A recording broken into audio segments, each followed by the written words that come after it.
Fala, povo de Deus, mais um tempo com a poderosa palavra do Pai. Eu quero compartilhar com você aquilo que nós acabamos de estudar aqui na nossa escola dominical, que é Mateus capítulo 8, versículo 18 até o 32, até o 22, né? Quando um fariseu chega para Jesus e fala assim: Senhor, deixa eu ir com o Senhor. Jesus fala: olha, as raposas têm covis, os pássaros têm ninhos, né? Mas o filho do homem não tem onde reclinar a cabeça. Aí vem um outro e fala: Senhor, o outro era discípulo. Pai querido, Jesus, deixa eu primeiro ir sepultar o meu pai. Jesus fala assim: deixa que os mortos enterrem seus mortos. E vem você e segue-me. Amém? Parece que Jesus dispensa um e quer o outro, né? O fariseu, Jesus explica para ele que a vida na pregação do evangelho era muito difícil, e naquela época era mesmo. E Jesus não deixa nem ir sepultar o pai. Como é que é isso? Para Jesus quer um, não quer outro? É esse? Não. Porque o Paulo era fariseu e Jesus aceitou Paulo como um homem de Deus. Então não é a questão aí, né, do que a pessoa faz ou que deixa de fazer. É a questão do chamado. Esse já era discípulo. O segundo já era discípulo. O primeiro não. O primeiro era um escriba. Era um escriba, né? O que era um escriba? Era tipo um jornalista da época. Era alguém que escrevia tudo o que acontecia. E geralmente eram pessoas que tinham boas finanças, que tinham boas casas, que conhecia muita gente. Então, a vida desse escriba era uma vida, né, de muita ocupação. E ele não deixava de ser um cristão por não trabalhar no Evangelho. É verdade, tem muita gente que não vai trabalhar no Evangelho. Nem assim ele vai deixar de ser salvo. É verdade. Muita gente não trabalha na portaria da igreja, não trabalha cantando, não trabalha pregando. Ele é diferente de quem prega e de quem canta? Não. Você pode ver que Jesus ressuscitou Lázaro e Lázaro não era discípulo de Jesus. Jesus fez tantos milagres, curou leproso, curou ceguinho, não era discípulo do Senhor. Então, não é todo mundo que tem que trabalhar na obra, gente. Não é todo mundo. Você pode sustentar a obra com dinheiro. É verdade. Você pode fazer a obra de Deus falando de Jesus, dando um bom testemunho, para que as pessoas vejam as suas boas obras e glorifiquem o Pai que está no céu. Então é isso. Jesus dispensa esse cara, falando assim: você não tem tempo para isso.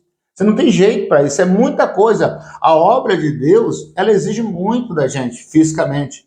É verdade. E psicologicamente também. De repente você é apenas um pai de família, apenas um empresário. Você é apenas um homem comum.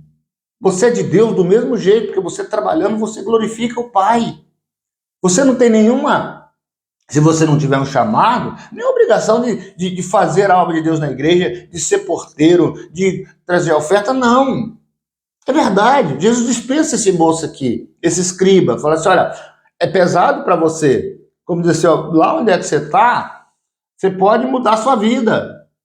Então, a gente aprende isso quando a gente vem para o evangelho, que a gente tem que fazer tudo. Tem que ser porteiro, tem que fazer isso, fazer aquilo, tem que ir para o evangelismo.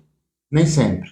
Há pessoas chamadas. Já o outro aqui, a partir do versículo 21, esse já era discípulo. Ele já tinha uma chamada.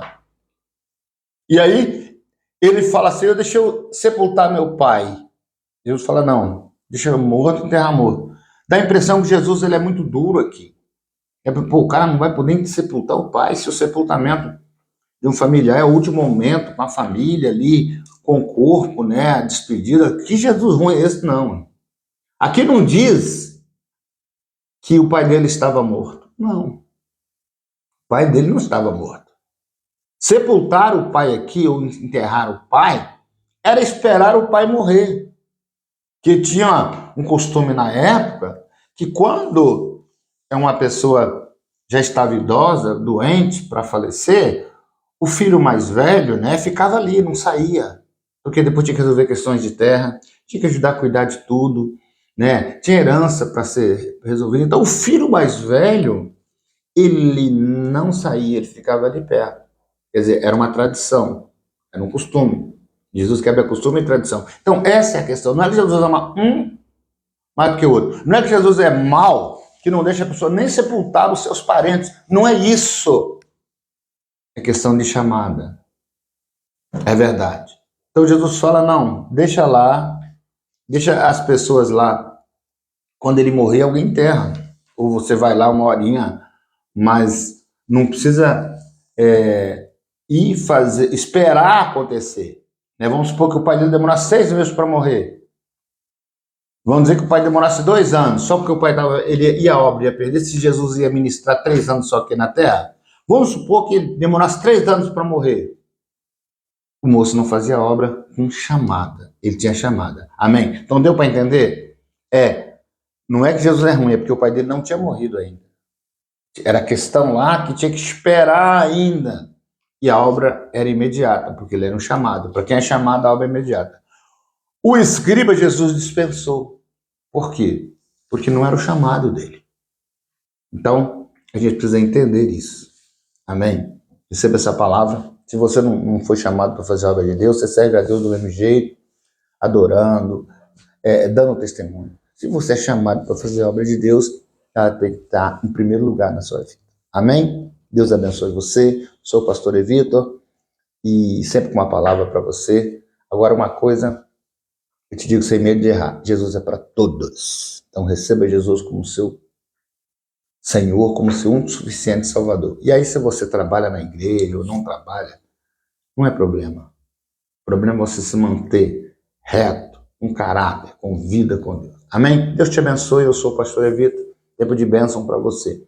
Nos ajuda a pregar o Evangelho do Reino, compartilhando os nossos vídeos, dando joinha, dando like, sendo abençoado em nome de Jesus. Amém? Deus te abençoe.